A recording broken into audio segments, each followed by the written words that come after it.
Welcome to Cultivated Live for Wednesday, November 6th. I am Jay Rosenthal. I'm the co-founder of Cultivated Media, the host of this program, which is called Cultivated Live. And since we launched almost exactly a year ago, our goal has been to be cannabis industry first, providing you with the most important, insightful, useful, and timely information. We do that through our daily newsletter, which is called Cultivated Daily, which you can get at cultivated.news.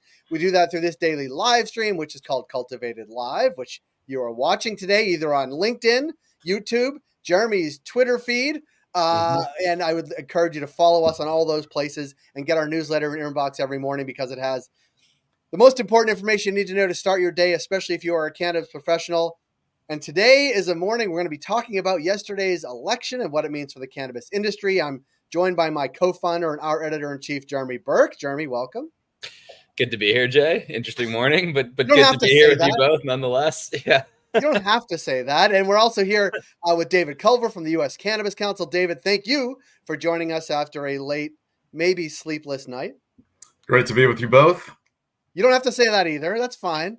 It is nice to see you this morning. Let me give the folks a little bit of a rundown of what we're going to have today. First, the three of us, we're going to sort of give a high-level overview of what happened yesterday in the election and what those results might mean. We're going to dive in with Steve Reilly from Insa in a moment about the Florida election. We'll do a deep dive.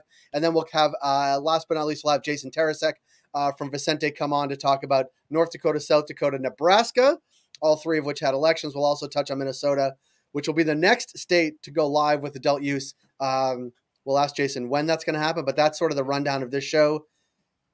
David, how would you grade yesterday for the cannabis industry? Well, I think a lot of folks in the cannabis community woke up this morning very disappointed. And, we did not have the outcome that I certainly thought we were going to have and was hoping that we were going to have. But let me just be very clear to the entire cannabis community sitting here in Washington, D.C. and thinking about 2025 and a Trump presidency. I am optimistic about the next couple years because we did win at the ballot box. Cannabis did win. Now, we didn't win everything that we wanted to, but we have a president of the United States that has come out in support of cannabis reform in his own way, very different from what we heard out of Kamala Harris. And certainly he did not use it as big of a campaign theme as she did. But he came out in support of the Safe Banking Act. He came out in support of the Florida ballot initiative, and he came out in support of Schedule 3. So he has evolved on this issue. And once that transition office is open in downtown Washington, D.C., I'm going to be the first in line with my little notepad and my requests of President Trump and his administration, because there's a number of things that we think we're going to be able to do with him and with his administration. So again, I just want to reiterate, we did not get the wins that we wanted to, and we're going to get into that. We're going to talk about Florida and the other states. We're going to talk about Kamala Harris on this, but I just want everyone that's listening to this and everybody that's engaged in the cannabis reform space to really think about what we can accomplish with the hand that we've been dealt. And I do believe that we can get things accomplished 2025 and 2026. Can you, David, prognosticate for as much as you're able to right now and what the red sweep below the White House might mean for cannabis, right? Does this mean that we're going to have all of a sudden more support for things like safer banking in Congress? How are you thinking about that? And maybe the potential new Senate majority leaders, John Thune might be one. How are they thinking about this? Yeah, good question. And I'll send you my bill for this after I get done. Yeah. But before I answer that, the question about the red wave that we just experienced, let me talk a little bit about the lame duck period, because we still have an opportunity to get the Safe Banking Act done. We still have a number of members that are pushing this safe/crypto piece of legislation that has been in play for quite some time, or being discussed for quite some time.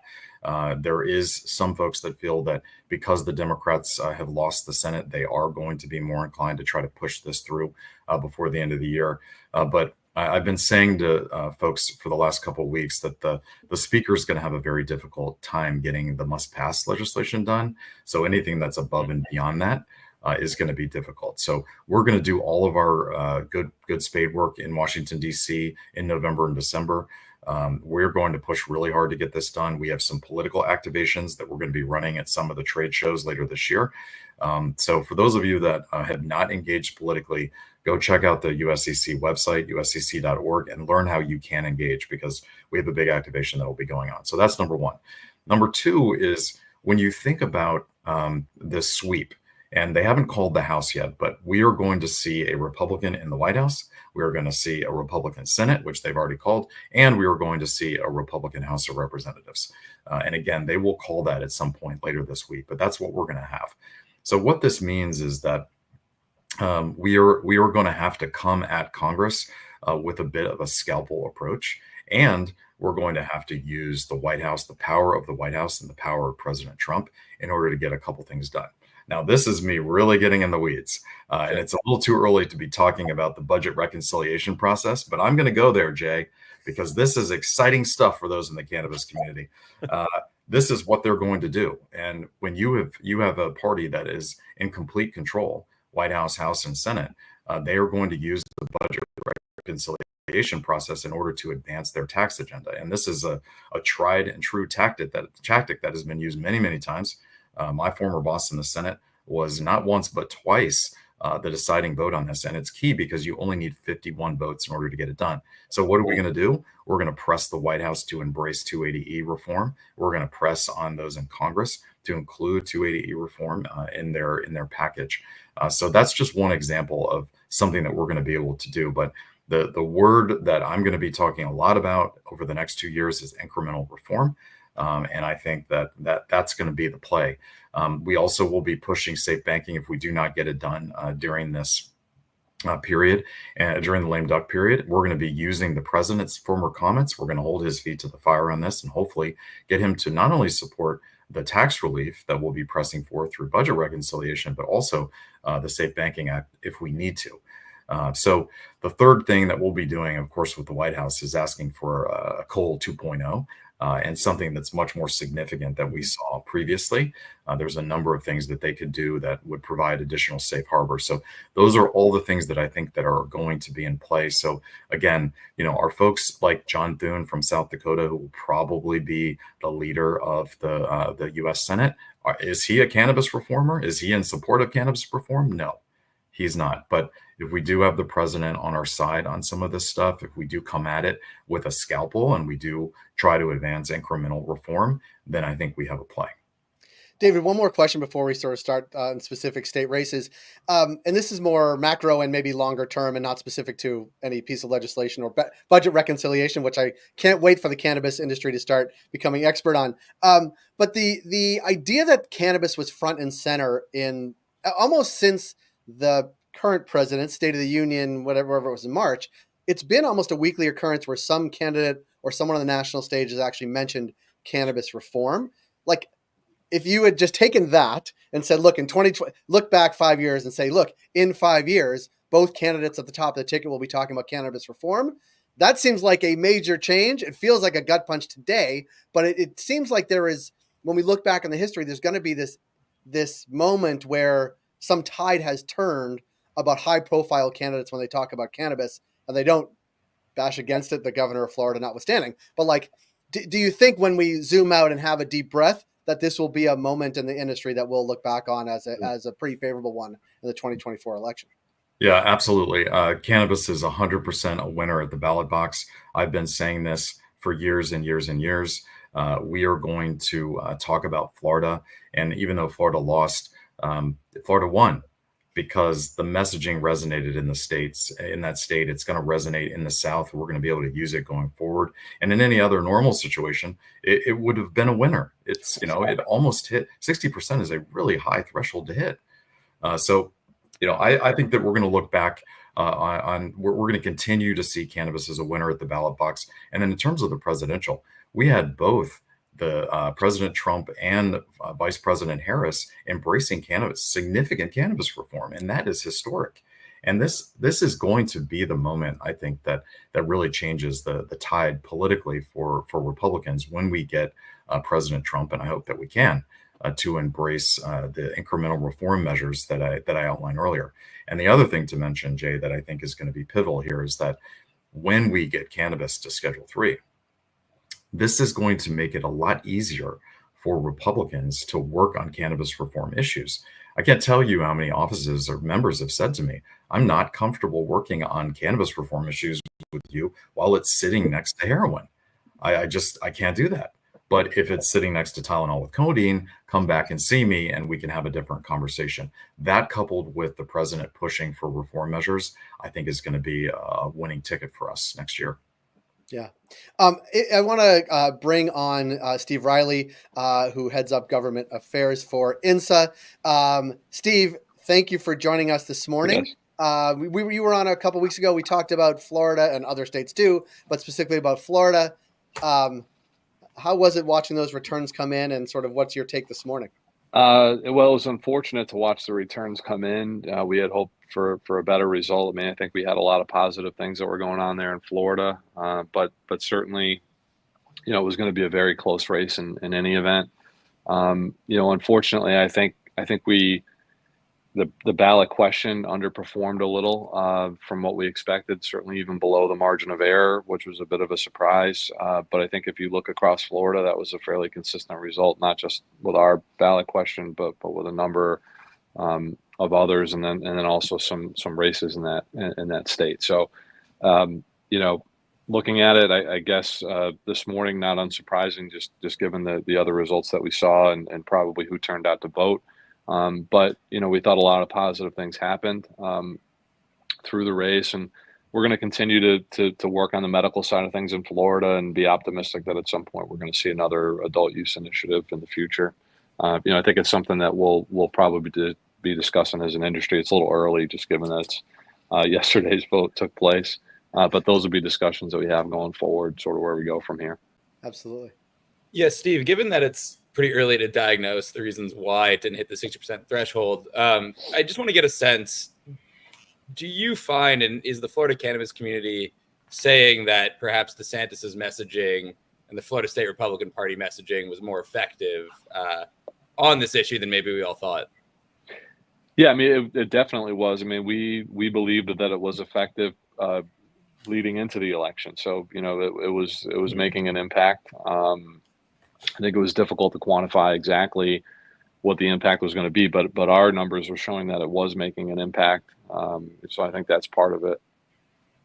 David, can I actually ask you a question about Florida? Because one of the dynamics we saw as the race was getting going was this sort of hemp versus cannabis battle, and people taking sides accordingly.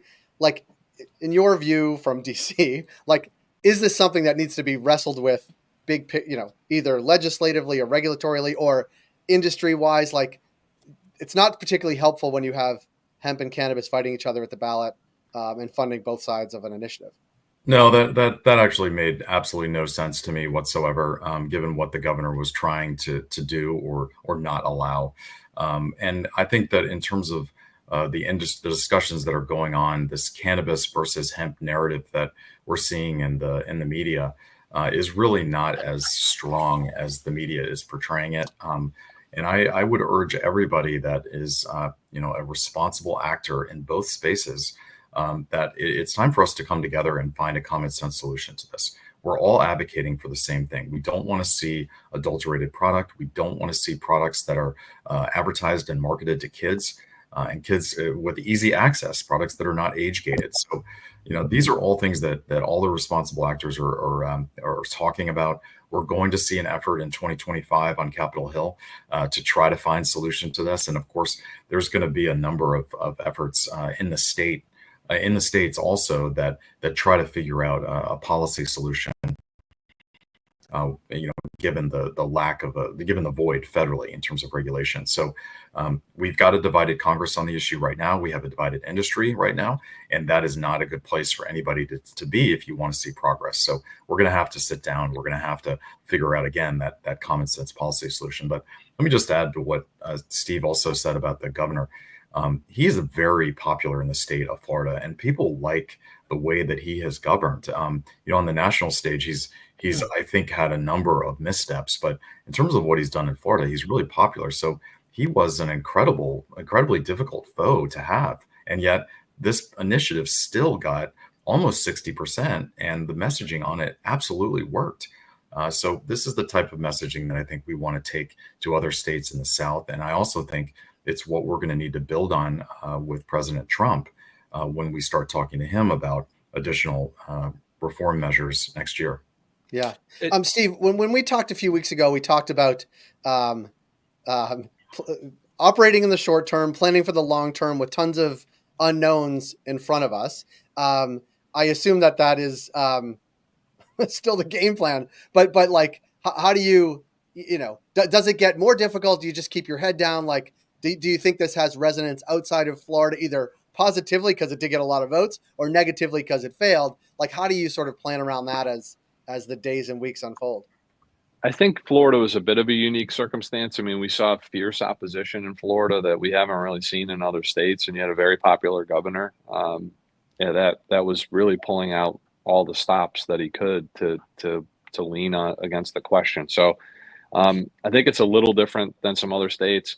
I think there's changing demographics in Florida too that just make probably what was expected to be the electorate a little different than what the actual electorate was. And that probably moved things a little bit as well. So in terms of what we do from here, I mean, I think we keep our head down and work on the medical cannabis program in Florida, and then reassess where the adult use question might be able to come up again, and how we might be able to do a better job of that if it does go that direction. But for right now, I think we've got to focus on the medical market that's there. There's a large market. It's a healthy market, and we should focus on expanding it. Mm-hmm. Yeah, Jay, I think it's also important to mention here that the fact that the governor used $50 million of taxpayer money to lobby against this thing is I was appalled watching that. I've actually never seen that politically before. I've seen some attempts previously, but never that type of spend. And again, his popularity coupled with that $50 million spend made him a very, very difficult foe as they were going into this election. Yeah. And he had use of the opioid settlement funds to kind of work around the edges with some advertising as well.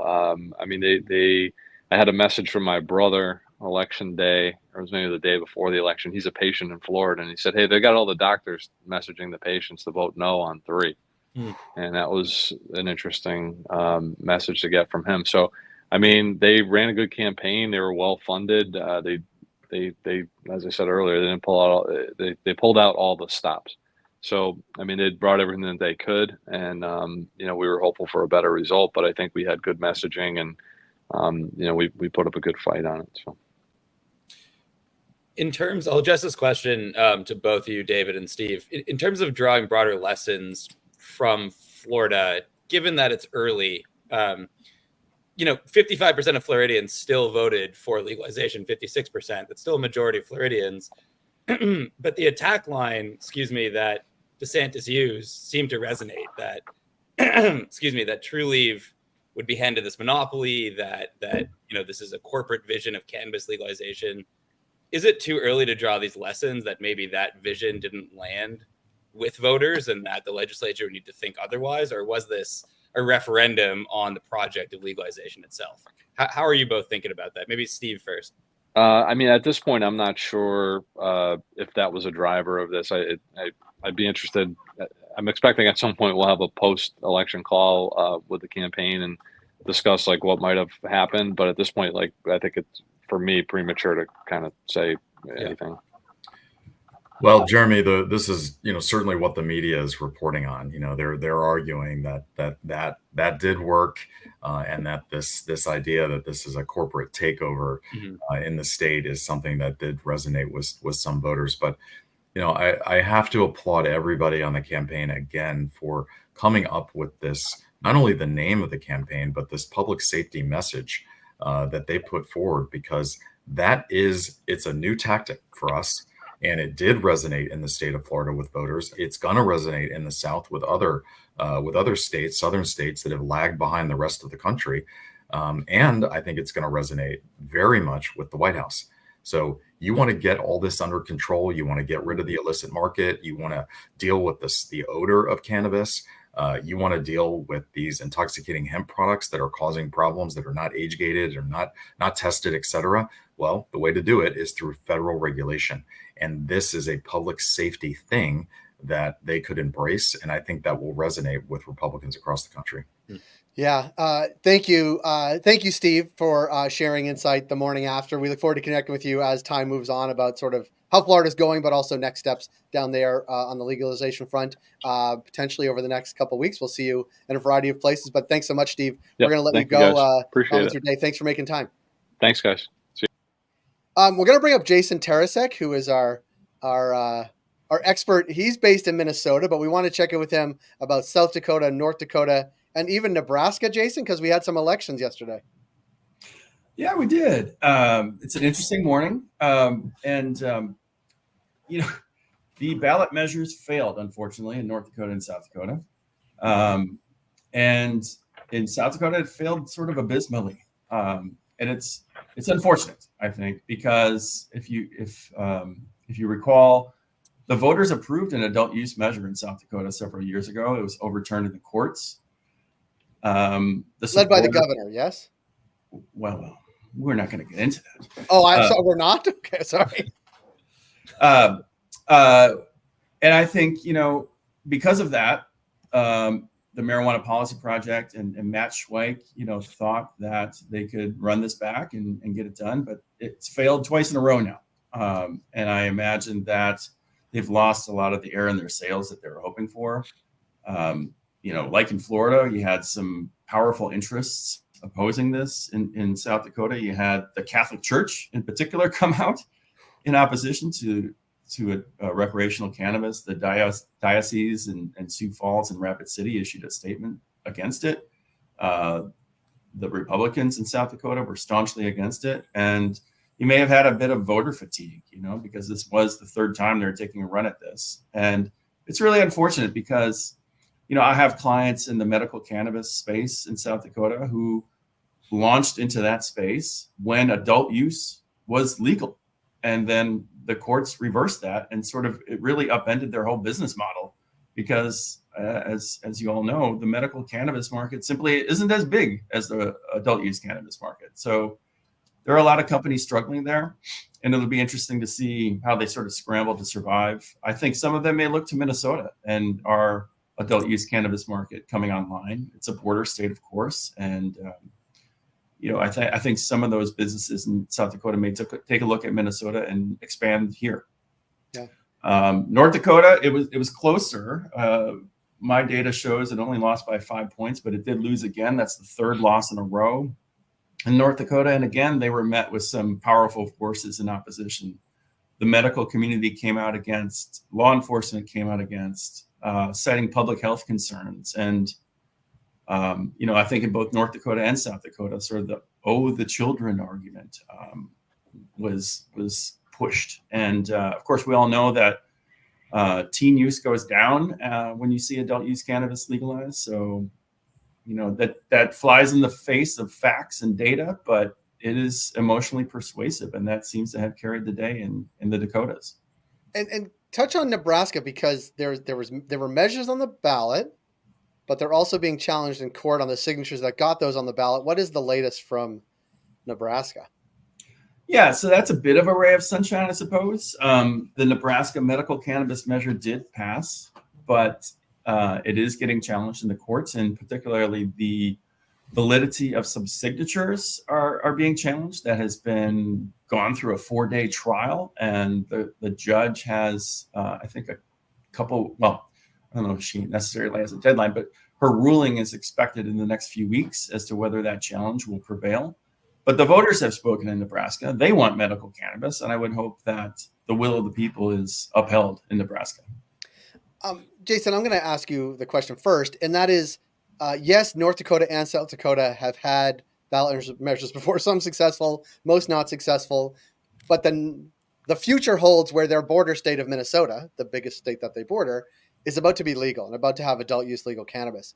Do you think that has an impact on how people, voters in those two states will think about it moving forward? I mean, this is like pie in the sky down the line. But what impact do you think Minnesota's legalization will have on North Dakota, South Dakota, and even maybe Wisconsin voters?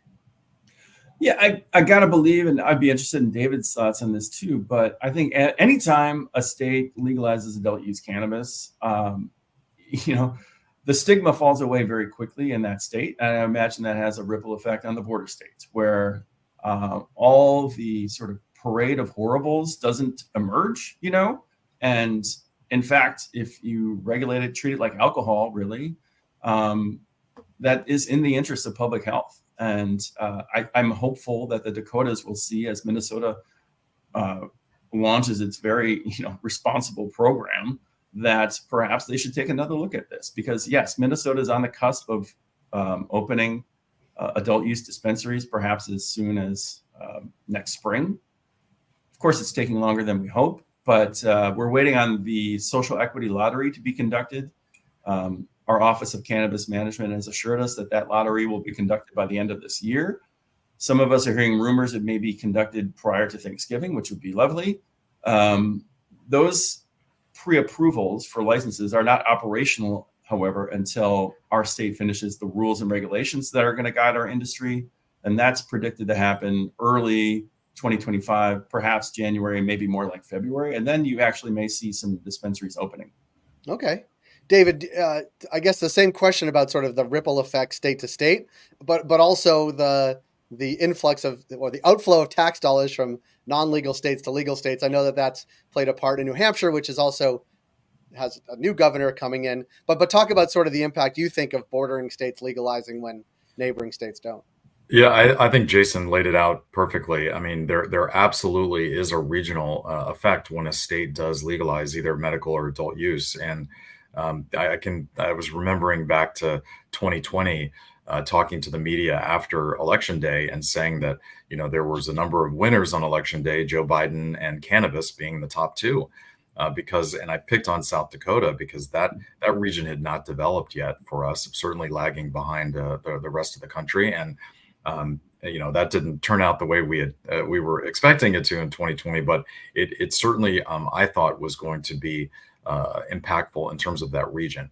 The other thing I'll talk about is in terms of the tax dollars, is that when we go into a recession, and I don't know when that's going to be, but when we go into one, large, medium, or small, states are going to be looking under every single rock to find tax dollars, and cannabis is going to be a really, really easy one to get, and it's going to be a really significant number as well. So when I started in the cannabis space, I had a friend of mine on the Hill who said, all y'all need is a good recession and you're going to get all this done. And Great. He might be right. Yeah. Yeah. And I guess and maybe this factors into sort of taking a zoom out and having a longer view and taking a deep breath. Like the fact that there have been measures on the ballot in North Dakota, South Dakota over the course of time, that Wisconsin has discussed it, that Pennsylvania has discussed, and actually this exact thing, David, about tax dollars and down times. Like even that is viable, that people go to the ballot and actually vote on cannabis a number of times. Like, while it hurts when they don't pass, it does seem like a net positive that things are going to the ballot, and there is support, even though it doesn't always pass. Like the history can take a lot of time, but we'll be here 2 years from now talking about 3 more states that have gone legal, or at least it's come up, thinking about Pennsylvania. And maybe that's a good question for both you, David, and you, Jason, as we sort of wind up this Wednesday show. Like, what is next to happen? Let's go to Jason first. Not so much in Minnesota, because you gave us a good rundown there. Like, is there a next step in North Dakota and South Dakota? Like, when might we know something in Nebraska? What is going on with Wisconsin, which is often discussed? Like, what's going on sort of in your neck of the woods? Yeah, I think it's probably too soon to tell what the advocates may do in North Dakota and South Dakota. I think they need to kind of lick their wounds, take a look at the data, figure out whether it's worth trying again. I think, obviously, we had a presidential election yesterday. I suspect it was driving more voters to the polls than you might see in an off-presidential year. That may factor into a decision to run it back next time. Nebraska, like I said, we should know in a few weeks whether the court will uphold the validity of those signatures and whether that medical cannabis initiative is able to stand up. And I will say one thing about Minnesota. I know you told me not to, but the interesting dynamic is we're doing lots of unique things in Minnesota, and one of them is potentially allowing our tribal nations to open dispensaries off tribal land through these agreements with the state of Minnesota that were essentially baked into our legalization measure. And we may see some of those dispensaries opening as soon as this month. So that's a unique thing. That's kind of exciting. And Wisconsin, I will say, there is a movement afoot to expressly legalize the hemp-derived THC edibles, much like we did in Minnesota in 2022. They're sort of impliedly legal in Wisconsin. And I'm working on an initiative to make that more expressly known so that consumers can feel safe about the products they're putting in their body. Amazing. Well, we'll talk you more about that probably in a month when I see you in Las Vegas. But David, what lies ahead for you and the US Cannabis Council as sort of days and weeks unfold, knowing that you gave a good description of sort of your work over the next month and a half or 2 months as the transition takes place? Yeah, I think just adding to Jason's good comments on the states, we are, I think North Carolina, South Carolina, and Pennsylvania are all kind of top of mind for me. And again, like I would love to get some sort of endorsement out of the White House related to those efforts in those states. And I think this is, again, something that we're going to need to press on them and make the ask for him to engage in those states, just as he did in the state of Florida. The other thing I'll say is that, I think a lot of this debate around hemp is going to be front and center in dozens of states for the first 6 months of 2025. And it has the potential to really suck the oxygen out of the room on any matter related to cannabis reform. And this is something that we're going to be engaged in at US Cannabis Council. We're obviously going to be watching it all very closely. And then, of course, federally, we've got the opportunity as well to work on the hemp-related issues through the Farm Bill, through appropriations, working with the White House on the things I outlined earlier, and of course, taking that scalpel approach with Congress to try to get incremental reform done. So I want to thank you, Jason. Thank you, David. Thank you, Jeremy. And thank you earlier to Steve as well on this front to sort of first reactions to the election that happened yesterday. We'll connect with you, David, very shortly because we want to talk about what's going to happen at I don't even know, are we calling it an administrative law judge hearing or a preliminary hearing or something on December 2nd we'll talk to you about as the days and weeks roll on. Jason, we will see you also in Las Vegas. So thank you for joining us here today. And for everybody tuning in, whether you are on Jeremy's Twitter handle or our LinkedIn or YouTube, thanks for joining us here today on Cultivated Live. We'll be back tomorrow. We'll be back to regularly scheduled program. Of course, we talk about elections and impacts therein, but we'll actually be talking about cannabis retail tomorrow with Krista Raymer from Vitrina. So thank you, David. Thank you, Jeremy. Thank you, Jason. We'll see everybody in the next couple of weeks.